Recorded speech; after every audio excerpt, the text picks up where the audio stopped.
Katwanzike ukunguku yungo ni narada mwamusi karabaza ati Kwizigira Jean Cloude niwe munyamakuru imikino uzi kuyobora ikiganiro cy'imikino neza cyane kurusha abandi banyamakuru bose mu Rwanda. Agatangara agree with me ati nawe urabyemera nkanjye aji. Hanyuma se Rigoga Ruth bite ngo ko nawe ari sasura buretse uyu ni musanga mfura Lorenzo uyu munsi no umucamanza mu rukiko rukuna ko rw'ikirenga muri SKFM ya radio y'umutuku gusa y'umuherwe Samu Karenze nibyo barakoranye mu rubuga rw'imikino ataragubanya mugenzi we Rigana Rugaju ngo biviremo kwirukanwa. Sasa umvuka mutaka ku munsi we w'amavuko ati yavutse nanone Kwizigira Jean Cloude aratwiziye mwene ruginana akimfura ikarabye cono tumwizire imyaka ni imibare yo kanyagwa ariko nanone yo gahoraho yerekeza ubwenge n'ubwema narambe uyu byose byiza byakukiyemo araba Kwizigira gwizubugire Kwizigira Jean Cloude imfura ikarabye umurezi na kumwarimu umunyamakuru umuyobozi w'ikiganiro gusesengura birekere Rugaju kogeza wiharire bombo shokora tuzagaruka vuba nawe maze nugera kuyobora ikiganiro umuhamagare ni Kwizigira Jean Cloude tutaramenye icyo bisobanura.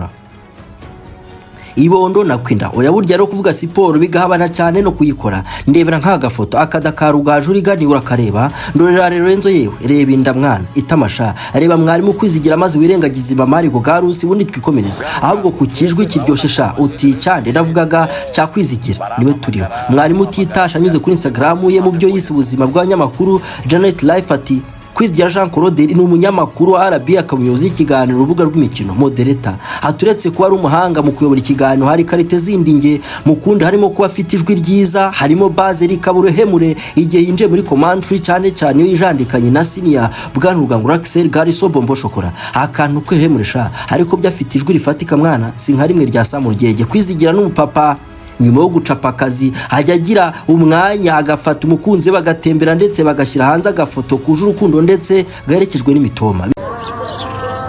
Umva wakwimva guturamutse n'umuntu gupfumbatisha amerwa ashatse kuva kera oya nyumva neza wamwenyura bingana niki umuntu gutamitsa akanyamuneza ubu wakura muri Amerika nibyo ubyumvise neza nti wakiga muri Amerika unakurayo ya visit inyitsi yabone igisubizo na Level Travel and Tours uko biri kose kinaco ntibakikubwiye uwabona akazi kagwemba neza muri Qatar na Leta Zunze Ubumwe za Amerika byose bikuzwe mu byumweru biri munsi ya bitatu uyu ni sponsor iberedwa muri Qatar na Washington neza mfata intoki z'ikiganza cyawe tora amahirwe bagwa bagushakira visa ndetse n'itike ndege bakayigwa muri Qatar uyu sponsor timu yo wakwiyakira ku kibuga cy'indege cya Madi rwagati idoha agwinzuwamo ukwezi kose gatanu akagutunga kuva ku biryo kugeza ku cyitwa amazi ndetse akagwa n'ikarita ya transport ukoresha no muri za metro wese gato uziko sa Level Travel and Tours bagwana simukadi ukoresha ugero jama ikingenzi kirenze bagufasha kubona akazi kuko bakwana kompanyi zirenga 50 zose ziba zishaka abakozi awaca karongo gatukura reka singutinze kugera ubwo we bandikire kuri nimero WhatsApp wanaca kuri secretary wabo uri mu Rwanda oya nibigore kandi kumbuga nkoranyambaga zose bitwa Level Travel and Tours va kuri babandi bagukereza bakuzariza kuko ababo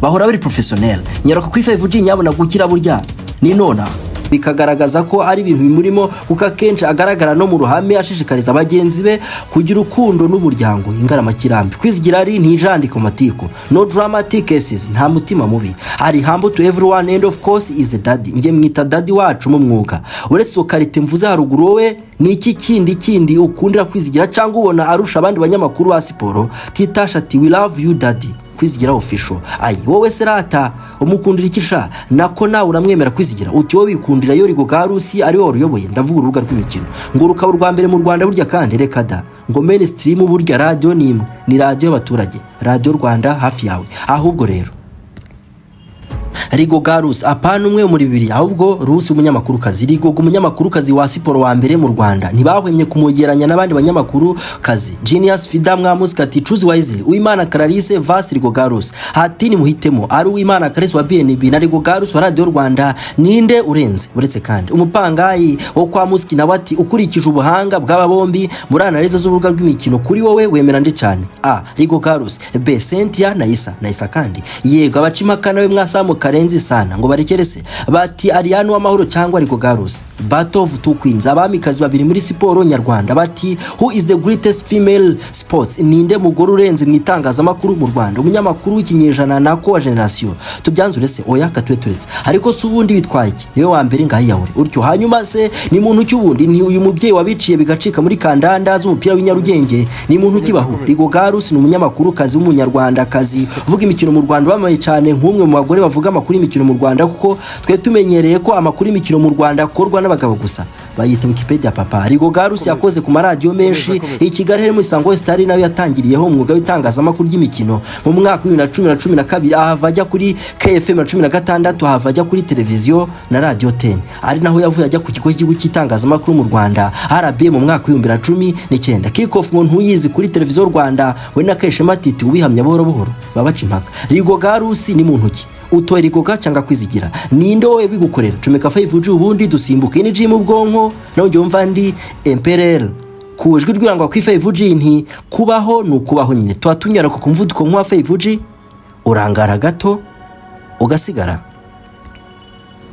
Aba bombi ubundi ni bantu ki umva kakantu bagwere mwamusika ati ngewe nikundira Jean Cloude Kwizigira atangiye kubwira uyu muniga avuga Rugaju igana ati ceceka mvuge umenye kari ngewe uyoboye ikiganiro kubera urusaku abafite ayinya ahubwo rata ibyo wamenya kuri Kwizigira niko Wikipedia itangira iti urya Kwizigira n'umunyamakuru umunyarwanda kandi akaba n'umwe mu banyamakuru y'imikino bakunzwe mu Rwanda akakora ikigo cy'itangazamakuru gikuru mu Rwanda RBA nibyo arakunzwe ni utabyemeranywa kuri niri birashira uyu mugabo utari muto mu ngano w'umunyamakuru uri mu bakomeye kandi bagezweho mu Rwanda nayo bibaza uko yinjiye muri uyu mwuga se umurajama ni mu bwonko duryaza iminwacu buri munsi ngo turyera amatwi yawe burya ngo urukundo rw'itangazamakuru rwatangiye ari umwana muto aho ngo yakundaga kuba iruhande rwa se dore ko yari umwana ukunda kuba hafi y'ababyeyi n'umuhungu wa papa hati ninjye muto iwacu bivuze ko nahoraga iruhande rw'umubyeyi wanjye kandi yataga kare akaza kumva radio icyo gihe nanjye nari nzi abanyamakuru bose ba Radio Rwanda by'umwihariko bakora imikino ibyo byatumye nshaka kuba umunyamakuru uko byagenda kose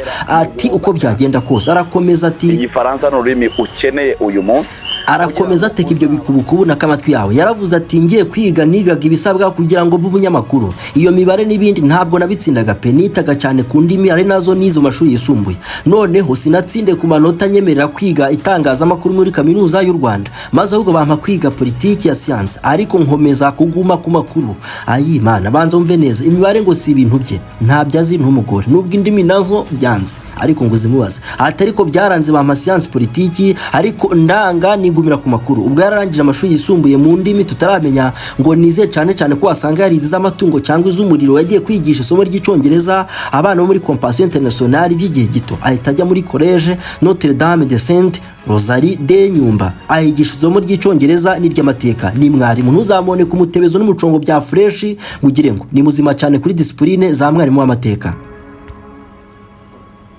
Iri shuri ngo yaje kurivaho agiye kwiga kaminuza ariko ananirwa kuhakora abifatanya n'amasomo ahitamo kwita ku masomo nyuma ngo azagura n'umuyobozi wa Regina Patrice Dotumba amuhaye kandi kazi k'ubwarimu agafatanya n'amasomo narakubwiye nga yicuzi twarakokeje ama ntukabone inda ngugire ngo reka tuyarye nicyo gihe boro hamaze imyaka 2 nibwo yongeye gusubira ku nzozi ze zo kuba umunyamakuru kuri Radio Huye yabayeho umutumirwa biturutse kuri mugenzi we wigaga muri kaminuza Kwizigira mu nyuguti ze ati ngeze mu mwaka wa 3 muri kaminuza 2010 hari umugabo wigaga amategeko wambwiye ngo anjyane kuri radio numva ntibibaho ndamubaza nti ese byashoboka icyo gihe yayoborwaga na Rose Marie Gashagaza umva neza umutaramu Abira kagana kwa karisongwe ndavugiho uyu mujama yahuzaga kwiga gukora kuri radio no kwigisha kandi ngo ntihagire ikibangamira ikindi ntatari kwe ni danju umuji ati ikintu cyangoraga cyane hanini na amasomo kuko harayo bashiraga mu masaha yo kwigisha ariko akenshi nakoreshaga umunsi ntakoze mu cyumweru nkaho harira amasomo yanjye Kwizigira atamasomo amwe namwe narayigishaga nkagura ibitabo nkashaka abahanga bakansobanura mu matsinda y'imikoro nabaga ndimo nsobanurirwa hanyuma nkabandi hafi y'abandi kuri radio ho nakoraga igihe gito hanini amasaha nimugoroba nabwo kari 3 mu cyumweru gusa arangije amasomo ya kaminuza yahise yongeraho irindi shuri naryo yigishaga rya Helena Gwera kuva yagira imyaka 18 ngo igihe yabayeho ntakaza afite n'amezi 6 yonyine urumva sha abana twakokya icuzi jama ico gihe akoraga kuri FM yahaye bari wimusezera mu kazi kubera izo mpamvu ngo yanze kongera gukorera ibigo byigenga ndetse ngo naco kintu cyamubaje mu mwuga w'itangazamakuru humura papa nako komera ariko se ubundi akwihanganisha mu bicyuko ubanza nshonje sinzi niba ujye ubitekereza bikagora kubyumvisha yasinzi niba bijya bikora kumva ko inzozi zazo gukira bidatinze zasora ndabizi wanyurwa no kujya mu ndege ukagarukana ibibanza n'ibifunwa byuzuye ifaranga bidasigaye ikiza nuko ukene ibintu bike kandi cyane ukene visa yawe ukanakenera icyitwa ofereta iyi ni yaba ari gutumira mu kazi ikigo agency iragusuza kimo agency iragusaba kuyiwo mutwaro nayo ikagutwaza dore uko bigenda niba ushaka visa uguhesha akazi muri Qatar bagane buretse gato wasanga ushaka visa idahenze yo gutembera ahantu hatandukanye byose bikorwa ku mvuto nka 5G muri kimo agency nibikiri ingenzi ko itike cy'indege kuvana iwawe ujya kuyiga. Oya, Kimo Agency bigukora byose utavuye iwawe mu rugo. Muri make na Kimo Agency service uzibona hafi ku buntu. Flight ticket booking, kugufatira itike y'indege, visa advisory, bakugira inama z'ukuntu wabona visa.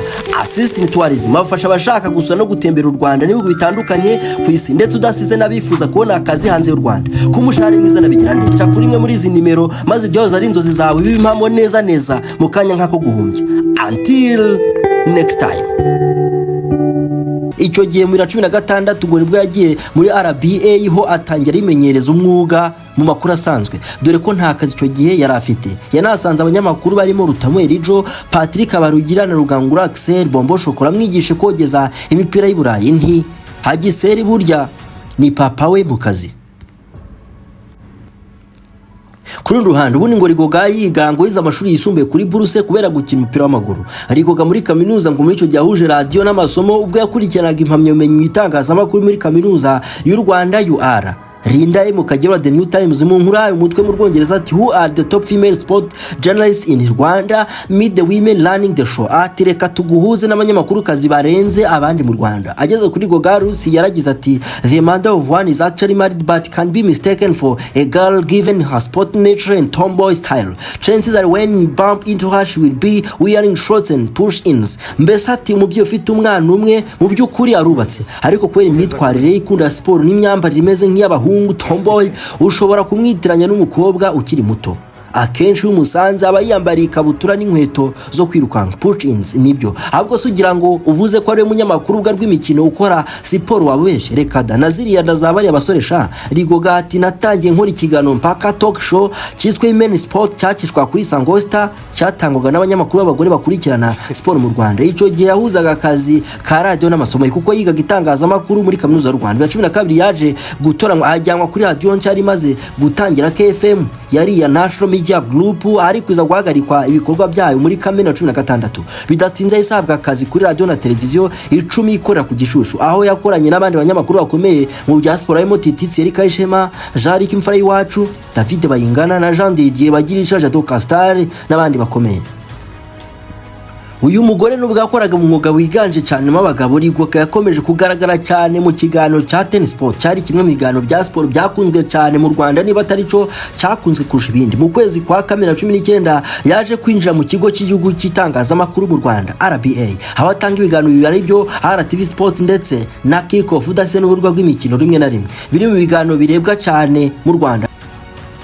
Rigoga avuga ko urugendo rutabaye rworoshyeho na gato kuko ngo yahuye n'imbogamizi nyinshi zirimo imyumvire ya society ishingiye ku migenzo n'imyemerere, amagambo amuca intege no kugerageza guhuza inshingano zo kuba umubyeyi n'akazi. Ati ntibyabe urugendo rworoshye nk'uko byagaragara, nahure n'imbogamizi nyinshi mu nzira, cyane abantu bambwiraga amagambo hanshi intege, ariko nakomeje imbere ngo kandanda zamurira ntaca baziziho. Umva mbese utuntu n'utundi sasa.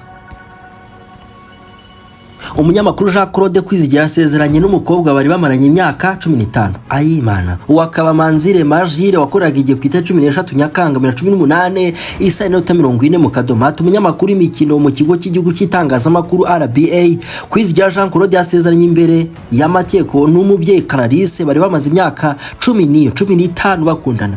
Jama 15 kuyumva ibaze ko n'amezi 8 byakunaniye. Uni mwarimu Jama nta bintu by'aba ex byo ni ibyanyu ubu. Kuwa kane tariki 12 Nyakanga mu murenge wa Kimihurura bari bashagwe n'inshuti n'abavandimwe. Ubukwe bwabo buba ku itariki 21 Nyakanga 2018. Gusezana imbere y'Imana ngo byabere mu rusengero rwa Hope in Jesus Ministries ruherereye ku Gishushu. Abatumiye muri ubwo bukwe bakiriwe muri Romantic Garden ku Gisozi. Ayiwe nari mparise wapi nanjye nabisomye. Icyo gihe Kwizigira yaragize ati twari tumara imyaka 15 dukundana kuko twarakuranye, twamenye 2003 turakundana, none igihe cyari kigeze ngo dutende intambwe twibanire. Ati muri muzi n'ikindi se n'umukobwa ntabona uko mvuga, birumvikana imyaka yose tumaranye ntabwo hajya habura ibyo tutahuza, rimwe na rimwe tugashwana, ariko yanyeretse itandukaniro kubera imico ye. Ni umuntu wihangana cyane, agira urugwiro kandi ntiyahwemye kumba hafi mu byiza no bibi. Uburyo ari muto kandi Kwizigira n'ikibonge gusa. Shaze ujye uzashake opoze yawe, nti niba uri igikara ndakura uzashaka inzobe, nuba inzobe kandi uzashaka igikara, nuba munini kandi burya uzashaka maneke, ariko nuba mugufi ntuzashaka umugore muremure. Ndakuje Jama ngo ntabwo uzi ko babye bagatunga baganatunganirwa. Jamare bakakana uburyo basa nk'inoboneza neza. Kwizigira ni muzima wabyanga wabyemera. umva mbye ntabwo yemera ko itangazamakuru y'imikino ari ryo ryishe siporo nyarwanda, ahubwo abari muri siporo ati nibo bagira uruhare mu kuyisenya cyangwa kugira uruhare mu igwingira ryayo. Ati ntabwo nemeranya nabo, buriya abantu nibo biyicira ibintu. Niba ndi umunyamakuru wa siporo icyo nshinzwe ni ugutara no gutangaza amakuru, nkamenya aho nayakuye ko ari ahantu hizewe nabajije abizerwa, hanyuma nkagendera ku bimenyetso n'imibare. Iyo mbikoresheje nta makuru mba ntanga. Ati ntabwo ari byo, hari amakosa dukora nibyo nk'abari mu mwuga, ariko ntabwo twafatwa nk'abasenya siporo. Nsoza mu minsi ishize yakoze impanuka biba ngombwa ko ashyirwa mu bitaro i Kanombe hafi amezi 3, ariko ikiza nuko yakizwe ari mu kazi yaragarutse sana. N'urwembe yasanze wa munyamakuru APR utabihamya na gato yarakabye, ariko yasubira kwisuka. Nti ruvuyanga ibyo ntazi wese bamubwira bati subira mu mwanya wawe papa ukomeze wongirize. Ayi kurundi ruhande ntarumwe kwa nyuzi bati Rigoga Ruth n'umugabo we Fred Kamari bibarutse umwana wabo wa kabiri w'umukobwa. Bati umukobwa ubwo kuri Facebook urabyumva ko ari nyuma y'umuhungu. Sawa eminsi ngumva y'Inyarwanda ku itariki 10 Werurwe 2018 yacomye barye muri wino, maze umutwe nkuru aragira ati umunyamakuru Rigoga Ruth yarushinze n'umusirikare ufite ipeti rya liyetona. Amafoto ati kuri wa gatandatu itariki 10 Werurwe 2018 nibwo umunyamakuru wa televiziyo na radio 10 yarushinze nyuma y'imihango yo gusaba no gukwa, akaba yanasezeranye imbere y'Imana n'umugabo we Fred bagiye kubana akaramata. Uyu mugabo wegukanye Rigoga Ruth ni umusirikare mu ngabo z'u Rwanda ufite ipeti rya liyetona kabumfaya. Ngayo ngo buryo umusirikare azakorongoresha none sera turetse kuba Kwizigira afite akarango k'ubukire nakwinda akaba agira urwi rwa fresh rata nawona arenze mu kuyobora urugo rw'imikino ngo ntumukunda wikunda ruvuyanga apu wo mureke n'ugikona. Ibaze kwizo deal Kwizigira atyazi bamo nta ruhanda agira, yibera muri action kweje byonyine. Ai none seretse kwa Rigoga Ruth ari mwiza kwaseka bya fresh kuri tayita gihinduka rata wowe ntumukunda shako na uru fresh ra iyo yaruyoboye babiryoshye nyamara. Nsoza Rigoga Ruth anyuze mwamusi karagira ati hari ibintu bitatu ukwiye kumenya jama. Icyambere don't worry I practiced in the shower. Ati nitozi gahunda nabikoreye mu bwogero jama. Kabiri mic in hand God on mute, numva mikoro mu kiganza isi yose iraceceka. Icyanyuma ati mwese ni mubimenye one thing about Rigoga Ruth, give her a mic and it's over. Gwa mikoro Rigoga Ruth nukuba ubishiza akadomo fired. Hawe nuko nsoje kandi ubwo ndasanga Imana y'u Rwanda n'amazubanyu atazima muhorana iteka murabeho until next time. Ngo hari indwara zidakira ntibakuyobye abona abatazi ko burya buri ndwara igira ikimera kivura. Ndakora umunsi wawe na muganga ko uzahita witandukanya n'ibinyoma nk'ibyo, inyatsi, amashitani, inkoresho anakitsina cyawe ni gito bikagutera ipfunwe. Wabuze umugabo bikazonga ngo ubukwe bwawe bupfira kuri finale. Umutuzi wawe wapi we no mwashakanye murafaka kari ntabe uyobya bwenge byabasukiyakira. Ubuze imihango irakubabaza ngo niwigiyemo wowe ntikama muganga akonda gusanga uri hose baretse gato barakuroze nawe uratuze uretse nibibuherano amahembe na nyabingi ubwe ntiyongera kugutinyuka. Uruzi ikindi se utsirika no gukongora inyatsi na karande nibyo bintu biri simple. Reka dani kibwara kigarura ko gufasha no kubona akazi ndagira nte urya kandi ntukeneye ibya mirenge ku ntenyo ngo ugira amagara mazima. Umwijima wakuzonze diabete na amibe nabyo utuwo Ninde numwe rukumbi mu Rwanda kandi ujya kumugana binga no gutetesha amagara yawe. Nibyo rwose ubuvuzi gakondo bushingiye kumera bugira isoko imwe rukumbi kwa muganga gakondo ukora mu gihe wa Musanze. Singutinze kandi nimero niyo ubahanze ibyo si ikibazo ko DHR burya yazigi oya winshimira aho guzishimire kubanguka. Until next time.